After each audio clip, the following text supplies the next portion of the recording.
It was a signature of director Roman Vignoli Barreto to sign his films with an epigram from the Bible. He was a Bible scholar, and because of that, he was always drawn to the moral core of the stories he told.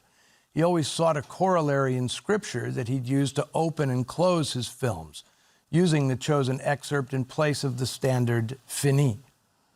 Vignoli Barreto was extremely prolific during the 1950s, directing 17 films during the decade, several of which were international prize winners. The Film Noir Foundation has also restored his 1953 film El Vampiro Negro, in which actor Nathan Pinzon, who played the character of Carpax in today's film, assumed the Peter Lorre role for an extraordinary reworking of the 1931 classic M, which I hope to present on Noir Alley very soon. Vignoli Barreto's feature film output declined in the 60s as he divided his time between theater and television. My hope is that our revival of these two films will lead to a reappraisal of his work and the possibility of more of it being made available. Part of the director's legacy includes his daughter, Anna, a doctor, and two sons, Daniel, an accomplished visual artist, and Raphael, a renowned architect who's designed buildings on 6 continents.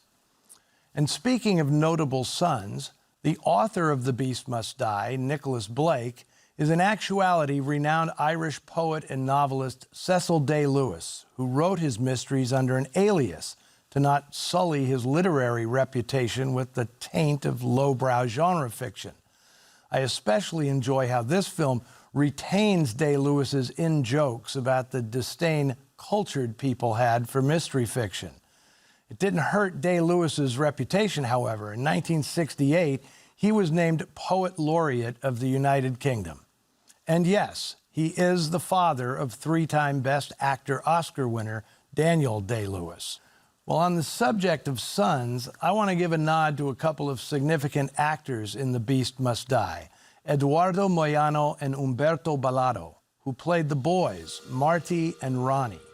These two kids are the emotional heart of the film, and their guileless innocence is a stark and heartbreaking contrast to the menagerie of self-centered and miserable adults surrounding them.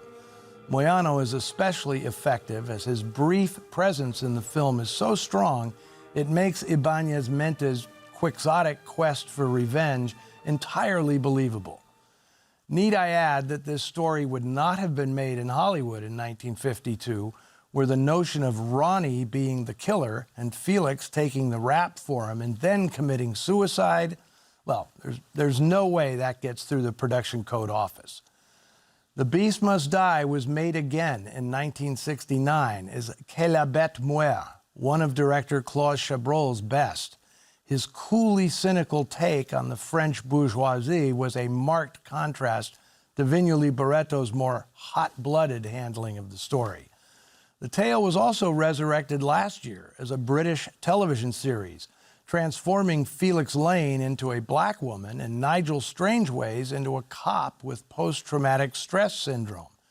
It stretched out the taut and inventive plot into multiple episodes over 2 seasons, proving once again that less is often more. Well, if you enjoyed this version of The Beast Must Die, let us know about it on the Noir Alley Facebook page or Twitter feed. And now, thanks to our colleagues at Flickr Alley, you can own Blu-rays of the Film Noir Foundation restorations of The Beast Must Die and another amazing Argentine film shown on Noir Alley, Los Tallos Amargos. Next week, I'll be back with a special Halloween show, the first ever double bill on Noir Alley. I'm presenting Val Lewton's Cat People and The Leopard Man back to back, and you do not want to miss either one. Until then, I'll be looking for you in the shadows.